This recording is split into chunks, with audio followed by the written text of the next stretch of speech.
जय। विद्या माता की जय।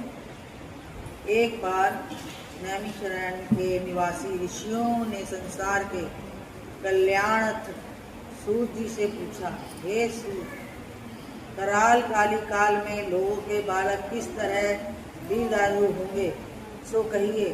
सूत जी बोले, जब द्वापर युग का अंत और कलयुग का आरंभ था, उसी समय बहुत सी शोकाकुल स्त्रियों ने आपस में सलाह की कि क्या इस काल में माता के जीवित रहने पुत्र मर जाएंगे।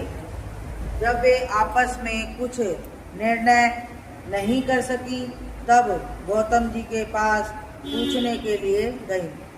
जब उनके पास पहुंची तो उस समय गौतम जी आनंद के साथ बैठे थे। उनके सामने जाकर उन्होंने मस्तक झुकाकर प्रणाम किया।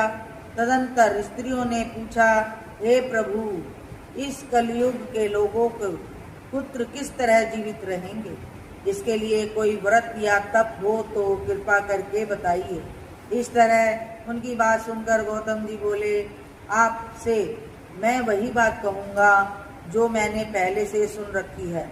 गौतम जी ने कहा, जब महाभारत युद्ध का अंत हो गया और द्रोणा पुत्र अश्वत्थामा के द्वारा अपने बेटों को मरा देखकर सब पांडव बड़े दुखी हुए, तो पुत्र के शोक से व्याकुल होकर द्रौपदी अपनी सखियों के साथ ब्राह्मण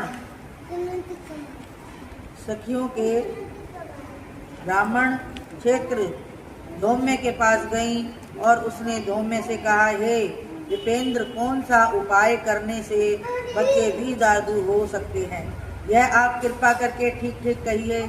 धौम्य बोले, सतयुग के सत्य वचन बोलने वाला, सत्याचरण करने वाला समदर्शी जीवमुत वाहन नामक एक राजा था।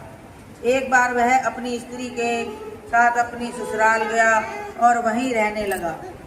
एक दिन आधी रात के समय पुत्र के शोक से व्याकुल कोई स्त्री रोने लगी, क्योंकि वह अपने बेटे के दर्शन से निराश हो चुकी थी। उसका पुत्र मर चुका था। वह रोती हुई कहती थी, हाय, मुझ बूढ़ी माता के सामने बेटा मरा जा रहा है। उसका रुदन सुनकर राजा जीवमुतवाहन का तो मानो हृदय विवार्ण हो गया। वह तत्काल उस स्त्री के पास गए और उससे पूछा, तुम्हारा बेटा कैसे मरा।